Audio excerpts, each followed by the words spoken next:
तर आदित्य ठाकरे यांनी देवेंद्र फडणवीसांची नक्कल केली आहे। देवेंद्र फडणवीसांच्या भाषणाच्या शैलीची नक्कल आदित्य ठाकरेंनी केली आहे आणि यावेळी आदित्य ठाकरेंनी शिंदेंवर देखील टीका केली।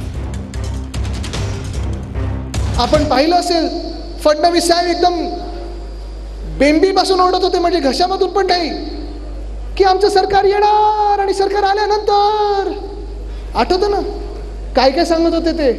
काय सांगितलं होतं फडणवीस साहेबांनी आपल्याला? शेतकऱ्यांना कर्जमाफी मिळणार। काय सांगितलं होतं?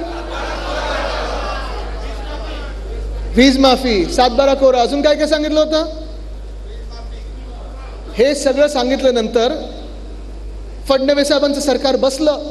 स्वतःचे 135 आमदार आलेले आहेत आणि 135 आमदार आल्यानंतर 135 की 136 आमदार आल्यानंतर स्वतःच सरकार आहे म्हटलं तर एशनशी तिकडे चिकटायला चिकटलेले आहेत, कारण बाहेर पडले तर जेलमध्ये जातील।